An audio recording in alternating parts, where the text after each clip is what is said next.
بسم الله الرحمن الرحيم.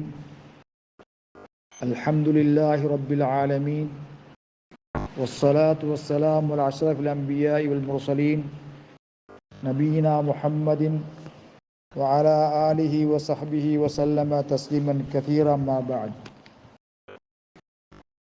عن أنس عن النبي صلى الله عليه وسلم قال: أقيموا صفوفكم فإني أراكم من وراء ظهري وكان أحدنا يلزق منكبه بمنكب صاحبه وقدمه بقدمه. وقال نعمان بن بشير: رأيت الرجل منا يلزق كعبه بكعب صاحبه. رواه أحمد وأبو داود.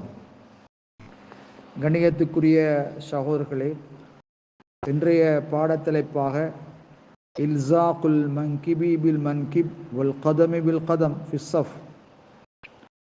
தொழுகையின் வரிசையில் தோளுடன் தோளையும் பாதத்துடன் பாதத்தையும் இணைத்து நிற்றல் என்ற தலைப்பின் கீழ் நுஅமான் பின் பஷீர் ரலியல்லாஹு தஆலா அன்ஹு அறிவிக்கின்றார்கள்: தொழுகை நிற்கும்போது எங்களின் ஒருவர் தமது கணுக்காலை தம் அருகில் இருப்பவரின் கணுக்காலுடன் சேர்த்து கொள்வதை நான் பார்த்துள்ளேன் என நுஅமான் பஷீர் அவர்கள் கூறியுள்ளார்கள் என்ற செய்தி அபுதாவுதில் அஹ்மதில் பதிவு செய்யப்பட்டிருக்கிறது. புகாரியிலே வந்திருக்கிறது.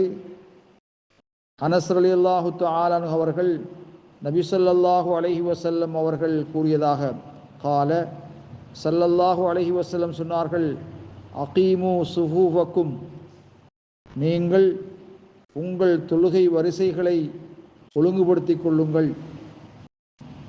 ஏனெனில் நான் எனது முதுகுக்கு பின்புறமும் உங்களை காணுகிறேன் என்று கூறினார்கள். ஆகவே கண்ணியத்துக்குரியவர்களே, எங்களின் ஒருவர் தொழுகையில் தமது தோளை தம் அருகில் இருப்பவரின் தோளுடனும் தமது பாதத்தை தம் அருகில் இருப்பவரின் பாதத்துடனும் சேர்த்து கொண்டு நெருக்கமாக நிற்பார்கள். இதான் நபி வழி, சஹாபாக்களுடைய வழிமுறையாக இருந்திருக்கிறது.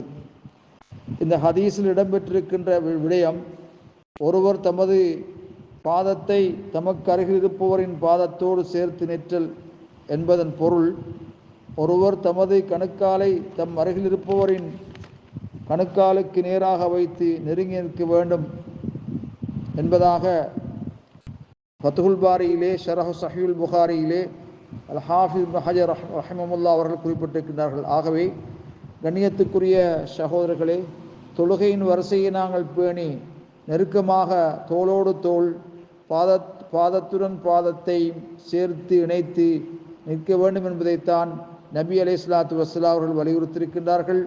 இடையிலே இடைவெளி விட்டால் அந்த இடைவெளியிலே ஷைத்தான் இருப்பதற்குரிய வாய்ப்புகள் இருக்கின்றன. ஆகவே அதை தவிர்த்து கொள்ளும் முகமாக நாம் தோளோடு தோள், புயத்தோடு புயம், பாதத்தோடு பாதம் சேர்ந்து ஒருவர் மற்றவரோடு சேர்ந்து நிற்க வேண்டும் என்பதைத்தான் இந்த ஹதீஸ் எமக்கு வலியுறுத்தி கூறிக்கொண்டிருக்கிறது. ஆகவே சஹாபா பெருந்தகைகள் நபிகளாருடைய இந்த வழிமுறையை பின்பற்றினார்கள் என்பதற்கு நுஅமான் பஷீர் அறிவிக்கின்ற செய்தி எமக்கு ஆதாரம் அமைந்திருக்கிறது. வல்லாஹு ஆலம் பிஸ்ஸவாப்.